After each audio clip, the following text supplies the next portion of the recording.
For over 2 millennia, the story of the Trojan Horse has captivated imaginations as one of history's most cunning military deceptions.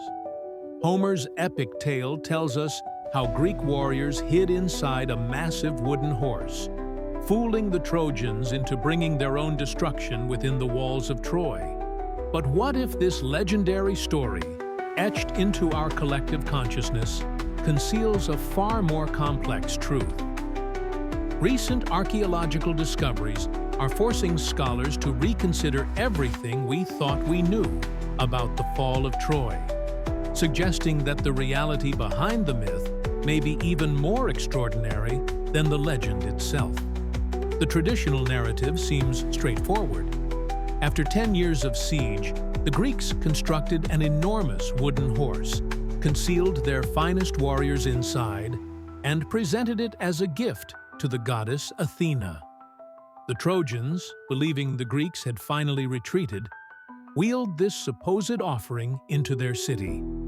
Under cover of darkness, the hidden warriors emerged, opened the gates for their waiting army, and Troy fell in a single night of fire and blood. Yet, archaeological evidence from the site of ancient Troy, located in modern-day Turkey, tells a markedly different story. Excavations led by teams from the University of Tübingen have revealed that Troy 7A, the layer corresponding to Homer's legendary city, shows clear signs of violent destruction dating to approximately 1180 BCE.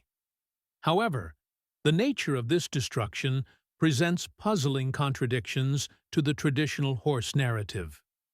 The archaeological record indicates that Troy's final destruction was not the result of a single night's assault, but rather the culmination of a prolonged period of decline and multiple attacks.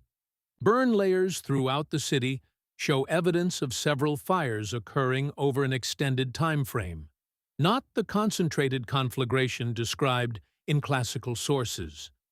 Furthermore, the pattern of destruction suggests systematic dismantling rather than chaotic warfare, implying that the city may have been methodically stripped of its wealth and strategic materials. Perhaps most intriguingly, recent excavations have uncovered evidence of significant engineering projects within Troy's walls during its final period. Advanced ground-penetrating radar has revealed a complex network of underground tunnels and chambers beneath the city, far more extensive than previously imagined. These subterranean passages connect various parts of the city and extend beyond the walls, suggesting a sophisticated system designed for either defense or, potentially, infiltration. The conspiracy theory emerging from these findings proposes that the Trojan horse was not a deceptive gift, but rather a cover story, concealing a far more elaborate operation. Some researchers now suggest that Greek forces may have infiltrated Troy through these underground passages over an extended period, systematically weakening the city from within. The wooden horse, in this interpretation, becomes symbolic rather than literal, representing the methodical internal sabotage that ultimately led to Troy's downfall. Supporting this theory is the discovery of Greek artifacts in contexts that predate the supposed final siege, suggesting ongoing contact and possible infiltration between the warring peoples.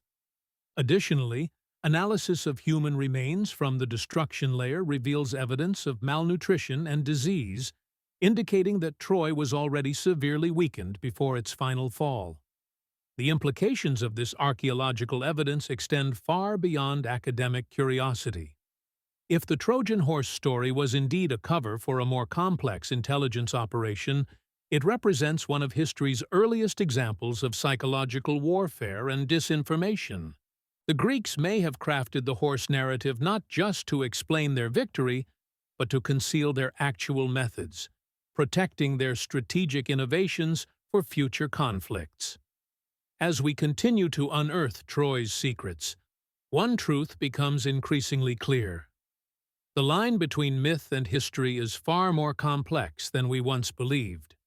The Trojan horse conspiracy reminds us that sometimes the greatest deceptions are not the lies we tell our enemies, but the stories we tell ourselves.